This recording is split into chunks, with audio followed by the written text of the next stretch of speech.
밤 공기가 유난히 날카롭게 뺨을 스치는 인천의 겨울이었다. 거리마다 서리가 앉아 하얗게 얼어 있었고 가로등 불빛조차 차갑게 떨고 있었다. 그 아래 낡은 회색 밴 하나가 천천히 마치 숨을 헐떡이듯 덜컹거리며 움직이고 있었다. 18년 넘게 도로를 버틴 그 배는 여기저기 도장이 벗겨지고 철판이 녹슬어 있었고 바람이 스칠 때마다 얇은 몸통이 삐걱거리며 울음소리를 냈다.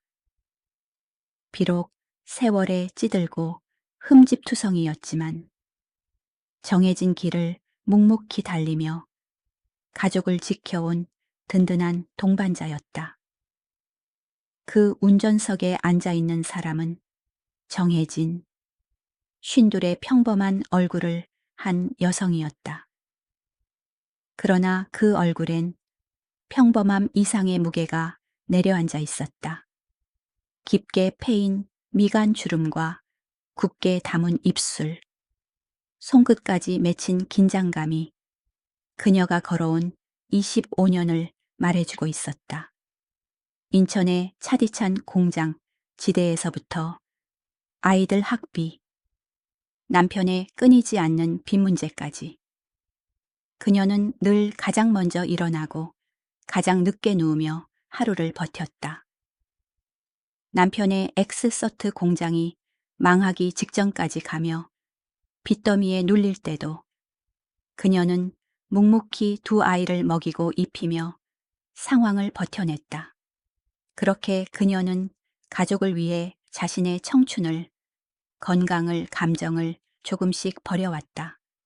그러나 그 모든 희생에도 돌아오는 건 감사나 위로가 아닌 차가운 무시와 멸시뿐이었다. 집에 도착하자마자 공장 작업복 차림에 박동호가 거칠게 문을 열었다. 얼굴엔 불만이 가득했고 잿빛 밤하늘보다 더 음울한 기운이 감돌았다. 정혜진, 너 또 저꼴로 나갈 거야? 그의 첫마디는 언제나처럼 칭찬도 걱정도 아니었다. 혜진은 조심스레 말을 이어보았다. 오늘은 서울까지 가야 해서 이거 말고는 뭐? 저 쓰레기 같은 차 말이야? 동호는 벤을 향해 손가락질하며 코웃음을 쳤다. 남들은 다들 큰 차 타고 다니는데 나는 뭐야? 아내라는 인간이 저런 고철 덩어리 하나 달랑 몰고 다녀서 동네 사람들 보기에도 창피해 죽겠어.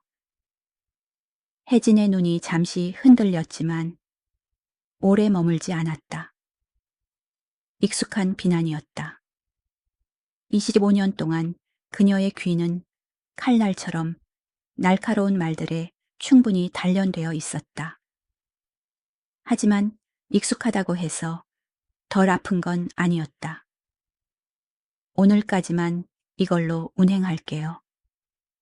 다음 달쯤엔 조금 모아서 그 다음 달이 몇 년째인지 네가 알기나 해? 네가 돈을 모으든 말든 난 관심 없어. 그냥 남편 체면 좀 챙겨줘.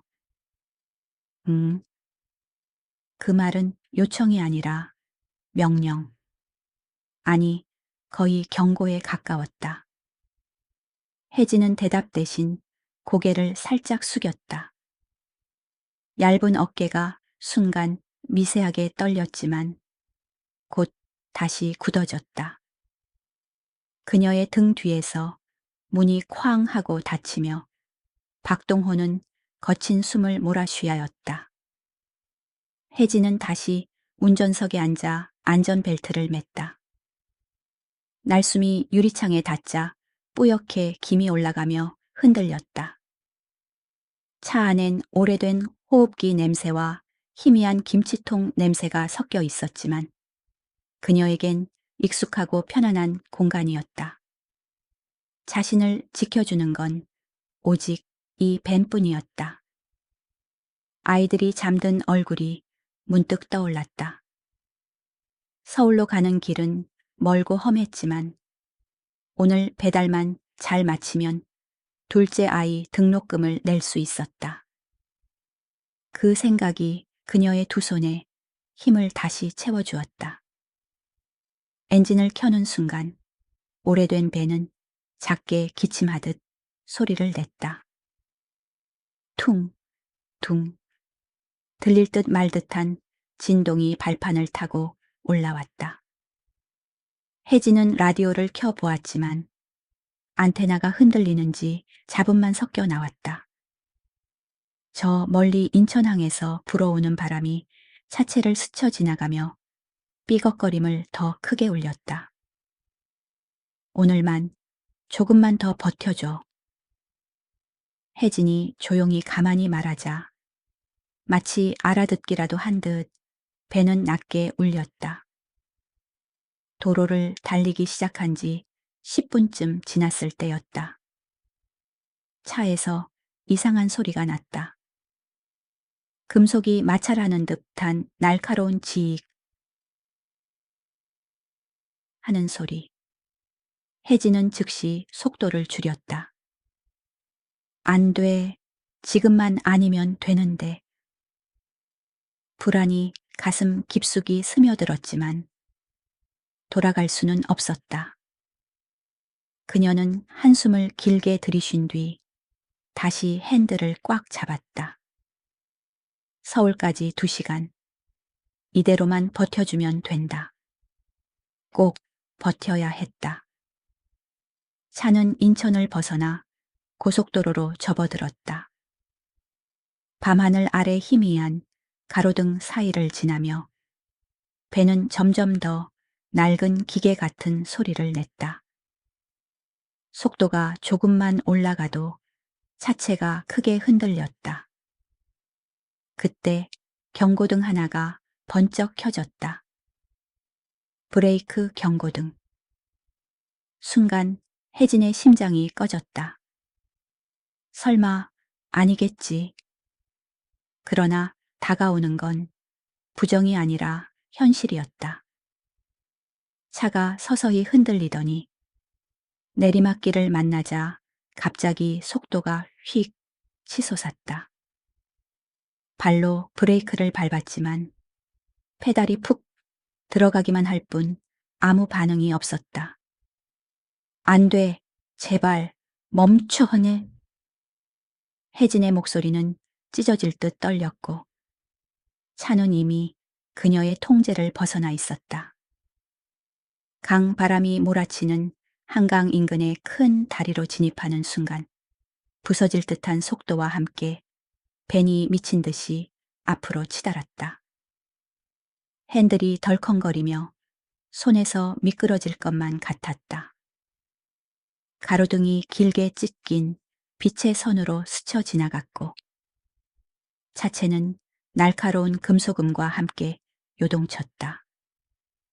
그녀의 눈에 아이들 얼굴이 번개처럼 스친 순간 혜진은 있는 힘을 다해 핸들을 꺾었다. 그리고 어둠 속을 찢는 듯한 그녀의 비명 한 줄기.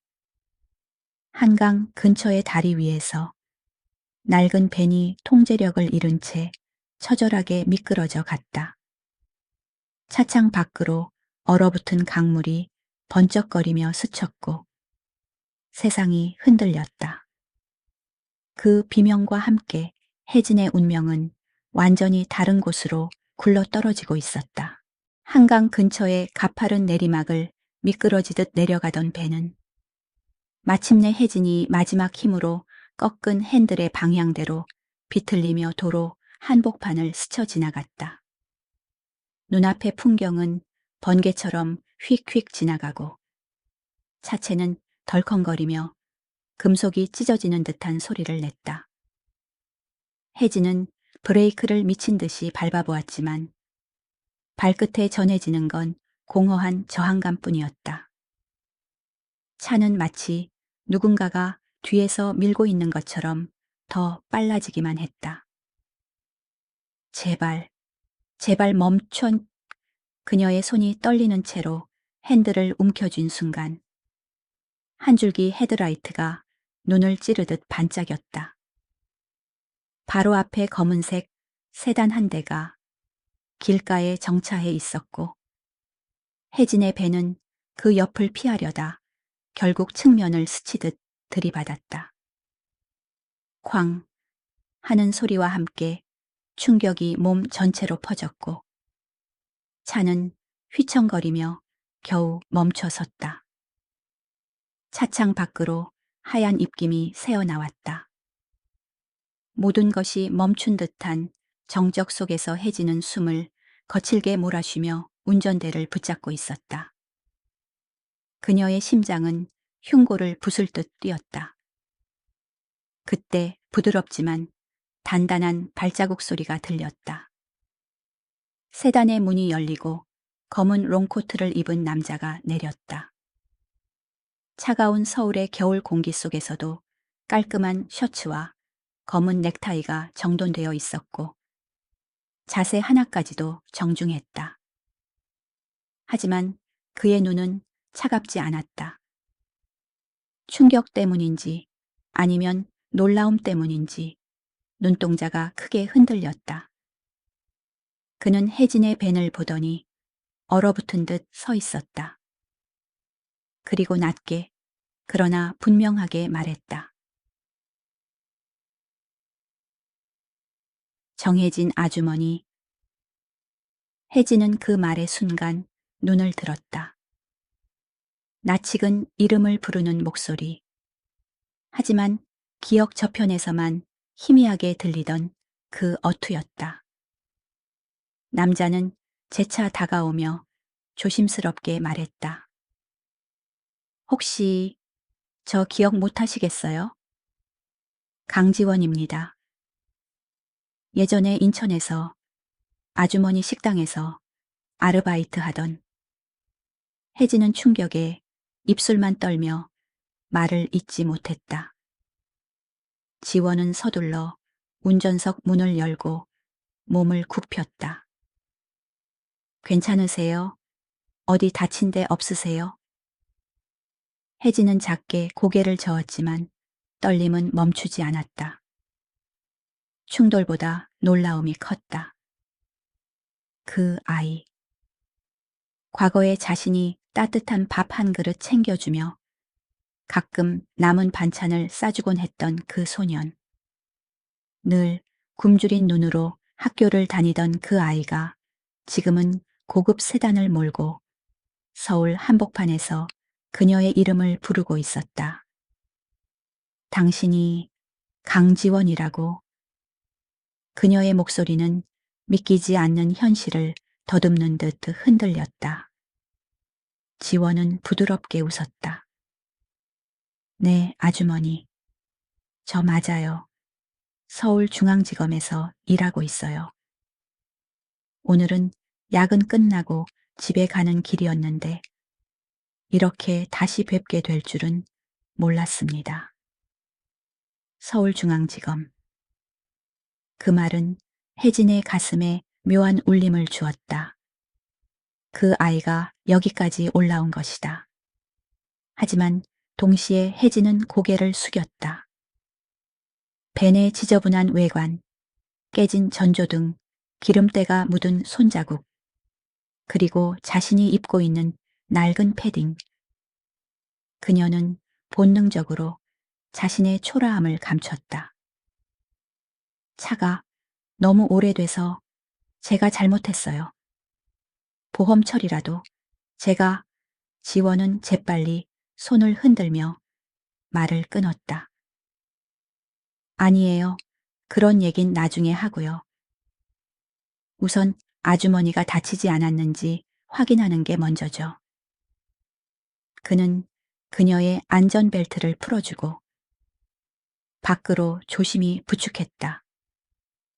차가운 바람이 스치자 혜진의 몸이 더 떨렸지만 지원은 코트를 벗어 그녀의 어깨에 감싸 주었다.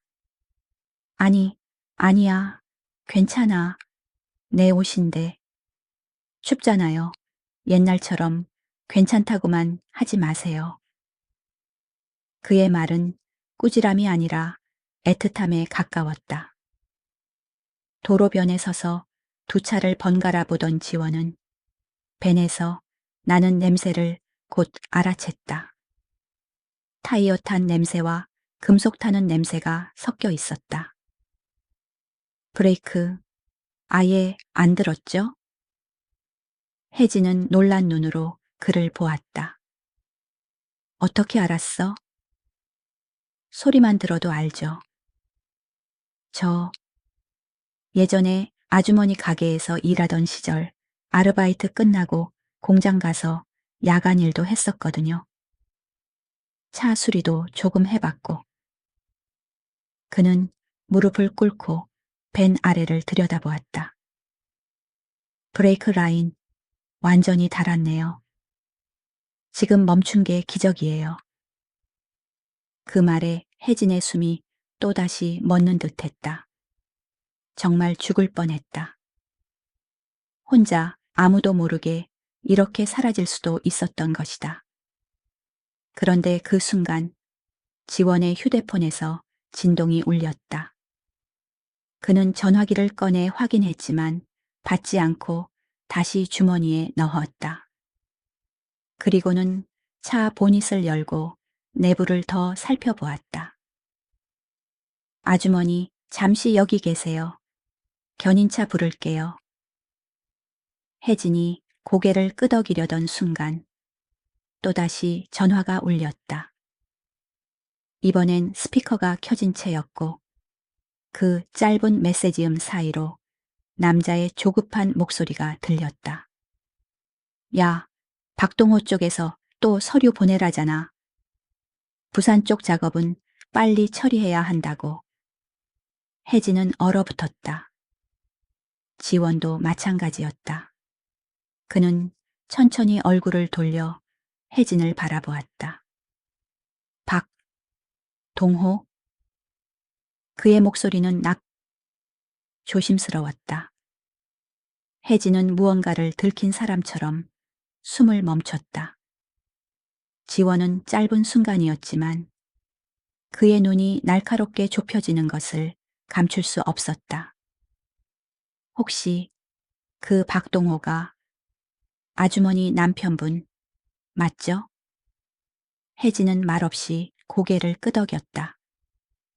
그리고 그 짧은 고개 끄덕임이 지원의 직업적 본능을 강하게 자극했다. 벤의 아래를 들여다보던 그의 표정이 서서히 굳어졌다. 그리고 묵직한 의심이 그의 마음 한쪽에 가라앉기 시작했다. 부산, 서류, 박동호. 이건 단순한 사고 이후의 재회가 아니었다. 어딘가에서 거대한 퍼즐이 서로 물리며 연결되기 시작하는 순간이었다. 지원은 다시 일어서며 천천히 숨을 들이마셨다. 아주머니, 혹시 오늘 서울까지 무슨 물건을 싣고 가시는 길이었나요? 그의 목소리는 부드러웠지만 그 안에는 설명할 수 없는 긴장감이 깃들어 있었다. 혜진은 대답하지 못한 채 그대로 굳어 있었다. 그녀의 삶에서 스쳐 지나가던 모든 그림자들이 이 순간 갑자기 선명해지는 듯 했다. 그리고 지원은 확신할 수는 없지만 무엇인가 심상치 않다는 걸 느끼기 시작했다. 이 작은 사고가 단순한 우연이 아닐지도 모른다는 불길한 느낌이 한동안 혜진은 사고의 충격에서 벗어나지 못했다. 하지만 그보다 더 깊은 불안은 지원의 전화기에서 흘러나온 그 한 문장이었다. 부산 쪽 작업은 빨리 처리해야. 그 말이 하루 종일 머릿속을 맴돌았다. 며칠 뒤 지원은 아무 말 없이 부산에서 올라오는 서류들을 검토하다가 결국 직접 인천의 박동호 공장을 찾아가 보기로 결정했다. 겨울 바람이 쌩하고 스치는 음산한 오후, 지원은 공장 앞에 도착했다. 멀리서 보면 그저 오래된 기계 공장이었지만 문틈으로 흘러나오는 소리, 트럭이 드나드는 흐름, 그리고 직원들의 긴장된 눈빛은 분명 무언가 비정상적인 기류를 풍기고 있었다. 지원은 잠시 공장 주변을 둘러보며 낡은 컨테이너 박스를 살폈다. 쌓인 박스들 중 몇 개의 라벨이 이상했다. 국내 공장에서 쓰는 규격이 아니라 부산항 화물 컨테이너와 같은 표기 방식이었다. 그는 조심스럽게 라벨을 손으로 스쳤다. 부산 J터미널 조립용 부품. 하지만 지원이 아는 바로는 부산 J터미널은 몇 개월 전부터 가짜 조립용 부품이 대량으로 들어오는 것으로 수사팀에 보고된 곳이었다. 그 순간 공장 안쪽에서 누군가 고함치는 소리가 들렸다. 지원은 본능적으로 벽 뒤로 몸을 숨기고 귀를 기울였다. 이봐, 이게 마지막 물량이야. 이번에만 성공하면. 목소리는 거칠고 단단했다. 박동호의 목소리였다. 조금 뒤 또 다른 남자가 낮고 빠른 목소리로 답했다. 부산팀이 시간 없대. 다음 주 안까지 서류 맞춰서 보내라고 난리지. 제대로 안 맞으면 끝장이야. 종이 넘기는 소리, 금속이 긁히는 소리, 서류 봉투를 서로 주고받는 소리가 이어졌다. 지원은 숨이 거세게 들이마시려는 걸 억지로 참았다. 그리고 한 남자가 속삭이듯 말했다. 너희 사모님, 조심해. 그런 사람들한테 서류가 잘못 넘어가면 그쪽에서 가만히 있지 않을 걸. 지원의 눈이 순간 날카롭게 빛났다. 사모님. 이 말이 의미하는 건 단 하나였다. 정혜진도 이미 위험 안에 있다는 사실. 그 시각, 혜진은 기계적으로 집안일을 하고 있었지만 머릿속은 온통 혼란뿐이었다. 사고 이후 동호의 행동이 더 이상해졌다. 밤마다 집에 들어오지 않는 날이 늘어났고 들어올 때는 옷에 기름 냄새가 아닌 소독약 같은 낯선 냄새가 붙어 있었다. 게다가 무언가를 숨기기라도 하듯 손에 들고 있던 두꺼운 서류 가방을 서둘러 안방 깊숙한 곳에 갖다 두곤 했다. 어느 날 밤 혜진은 설거지를 하다가 우연히 테이블 구석에 떨어진 영수증 하나를 발견했다. 부산항 협력업체 명의의 영수증. 납품 금액은 터무니없이 컸고 항목에는 비공식 조립용 부품이라는 문구가 희미하게 남아 있었다. 그녀의 심장이 무겁게 내려앉았다. 이건 뭔가 잘못되고 있어. 하지만 혜진은 그동안 수없이 많은 동호의 비밀을 무시해온 사람이다. 이번에도 눈을 감아야 할까? 아니면 그날 밤 동호가 잠든 뒤 혜진은 조용히 안방으로 들어갔다. 침대 밑쪽 덮개가 잘 보이지 않는 작은 금고. 그 금고는 동호만 열 수 있다고 생각했지만 혜진은 25년 동안 그의 습관 하나하나를 지켜봐 왔다. 손가락의 움직임, 번호를 누를 때의 리듬, 작은 습관까지 모두 기억 속 어딘가에 남아 있었다. 그녀는 떨리는 손으로 번호판을 눌렀다. 삑, 삑삑, 잠시 침묵. 그러다 철컥 잠금 장치가 풀렸다. 혜진은 숨을 삼키며 금고 문을 열었다. 그 안에는 서류 뭉치와 두툼한 갈색 봉투들, 그리고 검은색 바인더 하나가 있었다. 바인더를 펼친 순간 혜진의 얼굴이 하얗게 질렸다.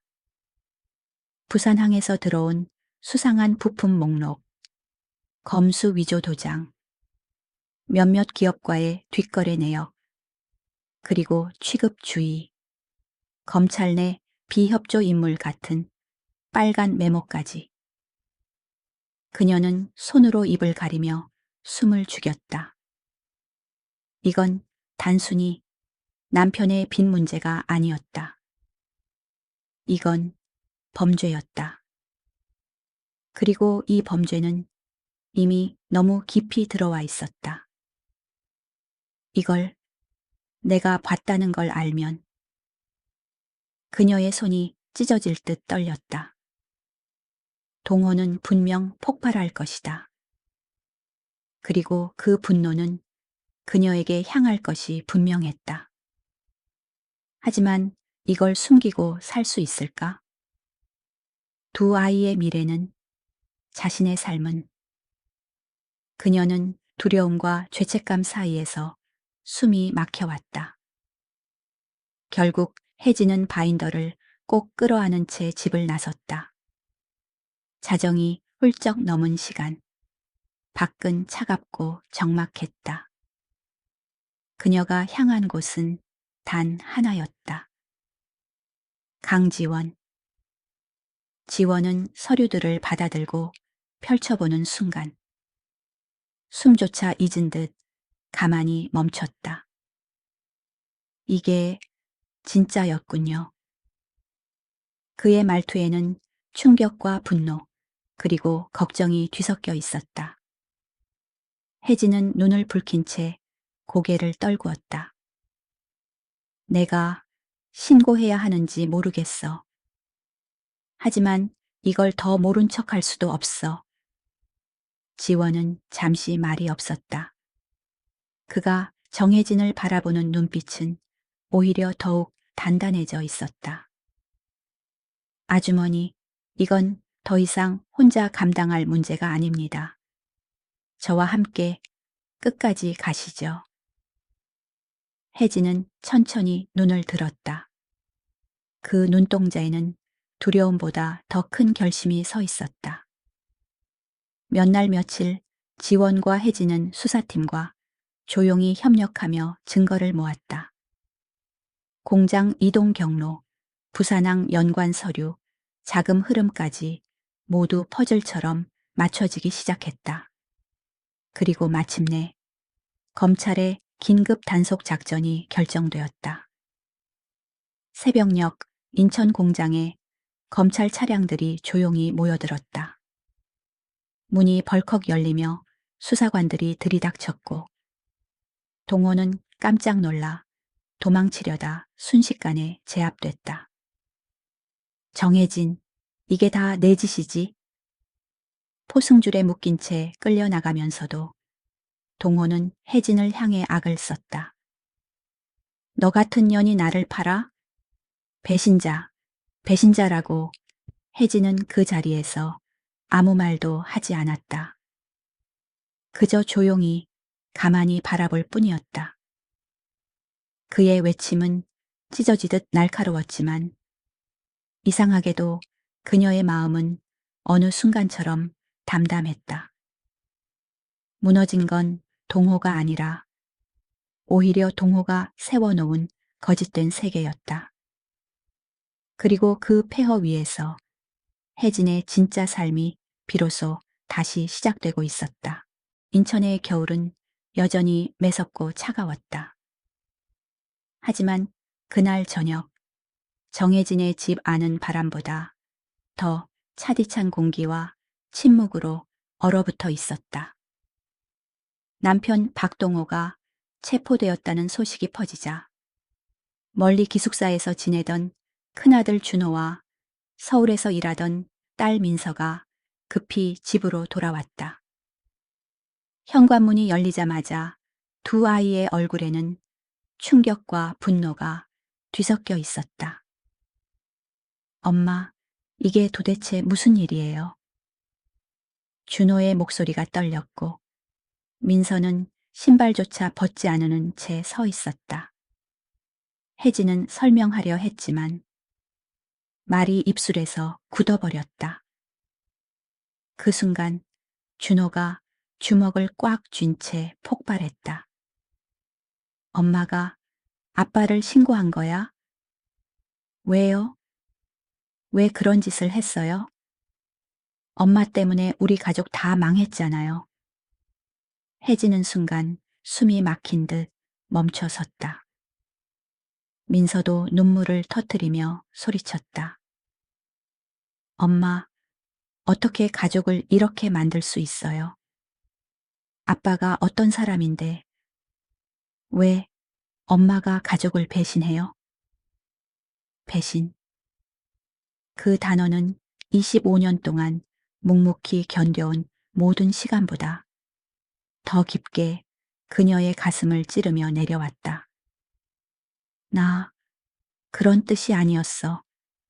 아이들아, 아빠가 뭐요? 엄마가 그렇게 만든 거잖아요. 엄마는 우리 가족을 무너뜨렸어. 두 아이의 외침은 혜진의 귓가를 찢어 놓았다. 하지만 혜진이 그 어떤 변명도 꺼내기 전에 준호의 휴대폰이 울렸다. 화면엔 아빠라는 이름이 선명히 떠 있었다. 준호는 떨리는 손으로 전화를 받았다. 아빠, 지금 어디에요? 괜찮아요? 전화기 너머에서 동호의 목소리가 울컥, 그리고 아주 교묘하게 떨렸다. 준호야, 아빠는 아무 잘못 없어. 다 너희 엄마가 날 팔아넘긴 거야. 혜진의 숨이 멈췄다. 양손이 저절로 떨렸다. 아빠는 가족 지키려고 했어. 빚도 공장도 다 너희 위해 버틴 건데. 엄마가 날 팔았어. 아주머니가 검찰이랑 결탁해서 나를 죽이려고. 민서가 입을 틀어막으며 흐느꼈다. 거짓말. 아니지. 아빠, 제발 아니라고 해줘. 아니야, 딸아. 엄만 너희 아빠를 교도소에 쳐넣은 거야. 너희 엄마처럼 배신하는 사람. 내가 어떻게 막을 수 있었겠니? 그 말은 두 아이의 마음 깊은 곳에 마지막일지도 모를 희망까지 무너뜨렸다. 전화기가 끊기자 준호는 바닥에 무너졌고 민서는 어머니를 향해 절망 어린 눈으로 외쳤다. 엄마는 아빠보다도 못한 사람이야. 혜진은 숨조차 쉬지 못한 채 두 아이가 등을 돌려 방으로 들어가는 모습을 바라보기만 했다. 그들의 발걸음은 집 안의 모든 공기를 산산조각 내는 것 같았다. 그날 밤 혜진은 아무도 없는 거실에서 혼자 무릎을 끌어안고 앉아 있었다. 조명도 켜지 않은 채 고요한 어둠 속에서 그녀의 숨소리만 작게 떨렸다. 그때 집 초인종이 울렸다. 문을 열자 지원이 서 있었다. 그의 얼굴은 굳어 있었고 손에는 작은 녹음기가 들려 있었다.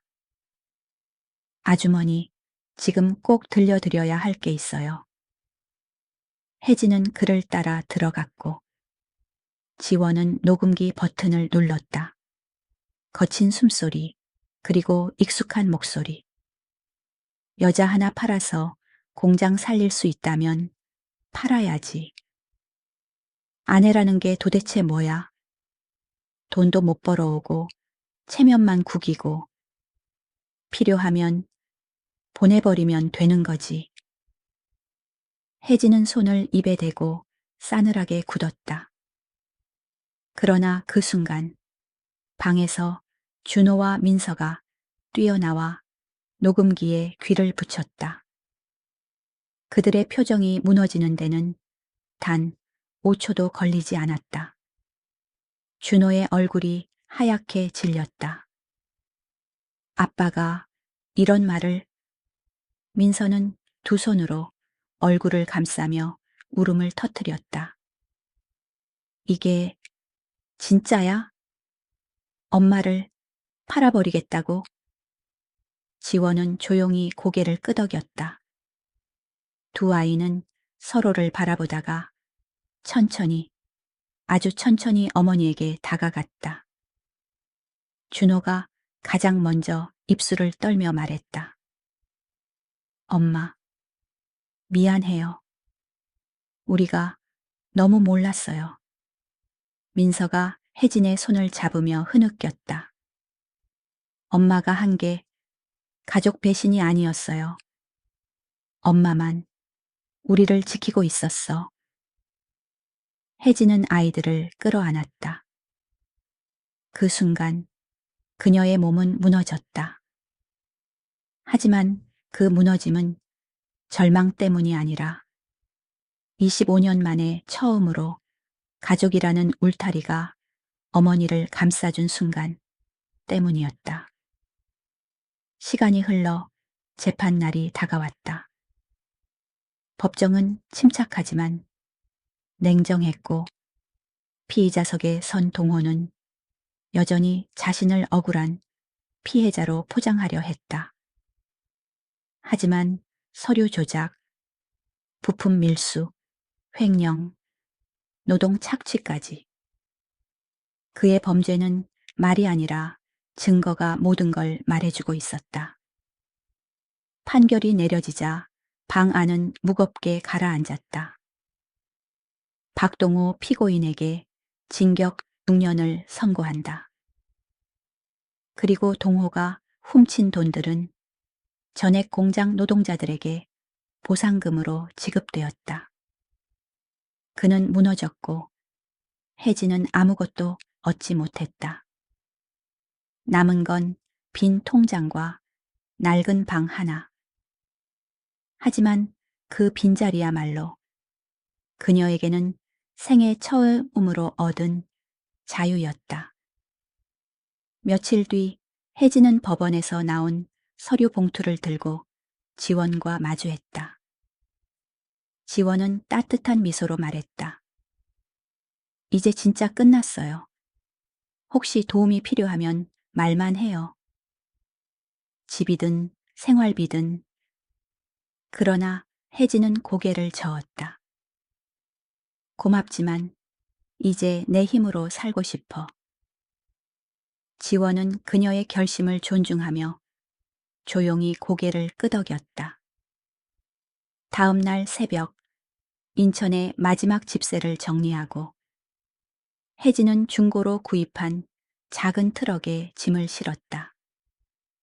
차에 올라탄 뒤 마지막으로 거울을 보았을 때 그녀는 눈물 대신 단단한 결심으로 빛나는 얼굴을 하고 있었다. 엔진이 켜지고 트럭은 천천히 골목을 빠져나갔다. 그녀의 앞에는 긴 도로가 펼쳐져 있었고 내비게이션에는 새로운 목적지가 떠 있었다. 부산. 정혜진은 깊게 숨을 들이마신 뒤 미소를 지으며 핸들을 잡았다. 그리고 마침내 트럭은 그 어떤 과거의 그림자도 따라오지 못하게끔 먼 바다를 향해 달려가기 시작했다. 혜진은 부산의 아침 바다를 배경으로 작은 밥집을 열고 있었다. 그곳은 부산역 근처 바다의 바람이 부는 곳에 위치해 있었다. 그녀는 지난날의 상처와 아픔을 잊기 위해 하루하루를 바쁘게 살아가며 고향의 아이들에게 따뜻한 밥 한 끼를 나누어 주었다. 어린 시절 지원에게 해줬던 것처럼 혜진은 여전히 가난한 아이들에게 음식을 제공하며 그들에게 희망의 불씨를 불어넣고 있었다. 하지만 그녀가 이 일을 시작할 때만 해도 그 누구도 그녀가 다시 일어설 수 있을 것이라 생각하지 않았다. 혜진의 작은 밥집은 어느덧 단골들로 가득 차 있었다. 매일 아침 그녀는 일찍 일어나 밥을 준비하고 손님들을 맞이했다. 바쁜 하루가 지나면 밤이 되어서야 겨우 잠에 들 수 있었다. 그렇게 시간을 보내면서 혜진은 그동안 쌓여온 외로움과 고독을 잊으려 애썼다. 하지만 그 외로움 속에서 그녀는 한 가지 중요한 것을 깨닫게 되었다. 그것은 바로 그녀의 삶을 스스로 통제하고 자신만의 길을 걸어야 한다는 것이다. 어느 누구도 어떤 것도 그녀를 제약할 수 없다는 확신을 갖게 되었다. 어느 날 지원이 혜진의 밥집을 찾았다. 그는 혜진을 오랜만에 봤지만 그녀의 변화된 모습에 놀라움을 감추지 못했다. 혜진의 손에는 물건을 가득 들고 있었고 얼굴에는 근심과 걱정이 가득했다. 하지만 지원은 그런 혜진을 보고도 마치 예전처럼 편안하게 말을 걸었다. 여기서 일하는 거 보니까 잘 지내고 있나 보네요. 혜진은 고개를 끄덕이며 대답했다. 그냥 이렇게 하루하루 살아가고 있어요. 그게 전부죠. 지원은 잠시 고민하다가 그녀에게 제안을 했다. 사실 저는 요즘 아이들을 돕는 기금을 만들고 싶었어요. 그러니까 당신이 만든 이 밥집과 함께 어린이들을 돕는 일을 할 수 있을까 해서요. 지원은 혜진을 바라보며 말문을 열었다. 그리고 또 한 가지 고백할 게 있어요. 저는 예전부터, 아니, 지금도 여전히 당신을 좋아하고 있어요. 그의 고백에 혜진은 깜짝 놀랐다. 그동안 그녀는 마음속 깊은 곳에서 자신이 느끼고 있는 감정을 봉인해 두었기 때문이다. 하지만 지원의 고백은 그녀의 과거를 일깨우는 순간이 되었다. 혜진은 젊은 시절 사랑이라는 이름 아래 모든 것을 바쳤고 결국 그것이 배신으로 돌아왔음을 고백하고 싶지 않았다. 남편과의 사랑을 믿고 모든 것을 맡겼던 그녀는 이제 누구에게도 의지하지 않겠다고 결심했다. 과거의 상처가 그녀를 더욱 단단하게 만들었지만 동시에 그 상처는 그녀의 마음을 억누르고 있었다. 저는 이제 누구에게도 의지하지 않아요. 내 삶은 내가 주도하고 싶어요. 혜진은 목소리가 떨리며 말했다. 어떤 사랑도, 어떤 도움도 저는 필요하지 않아요. 그녀는 이제 과거의 그 남자, 그리고 지원에게도 의지하지 않겠다고 다짐했다. 지원은 혜진의 말을 듣고 잠시 침묵을 지켰다. 그 말은 그녀의 고통과 상처를 드러내는 순간이었다. 그러나 지원은 그의 마음을 꾹 눌러가며 미소를 지었다. 알아요. 그래도 만약 당신이 필요할 때 나는 언제든지 뒤에서 도울 거예요. 당신이 필요하다면 언제든지 내가 있을 거예요. 그 말에 혜진은 잠시 생각에 잠겼다. 그녀는 그 말을 믿을 수 있을까? 지원은 예전에 그 남자처럼 결국 배신할까? 아니면 진심으로 그녀를 위해 힘이 되어줄까? 그러나 혜진은 이제 더 이상 누군가의 기대에 부응하며 살지 않겠다고 결심했다. 그녀는 스스로 선택하고 그 선택에 책임을 질 준비가 되어 있었다. 다음 날, 혜진은 작은 트럭을 타고 부산 바닷가를 따라 달렸다. 바람은 차가웠지만 혜진의 마음은 따뜻했다. 그녀는 바다의 파도를 보며 모든 것이 새롭게 시작되고 있다는 느낌을 받았다. 햇살이 그녀의 얼굴을 비추었고 그 순간 그녀는 더 이상 과거에 묶여 있지 않다는 것을 깨달았다. 바다가 그녀의 마음을 정화시키는 듯했다. 그녀는 이제 아무도 그녀를 억누를 수 없는 강한 여성이 되었다.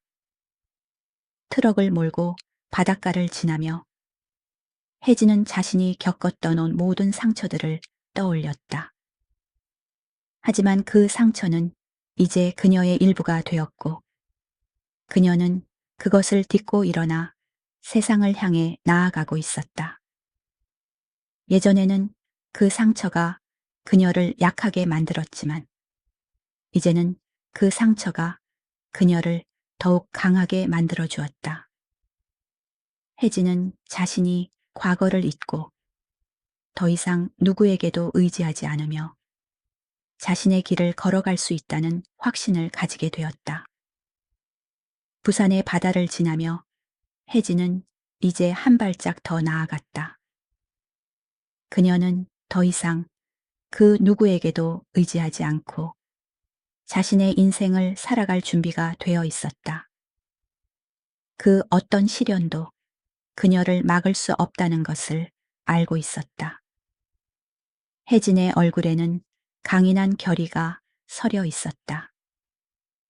햇살은 그녀의 얼굴을 비추며 그녀가 이 세상에서 가장 강한 존재임을 알리고 있었다.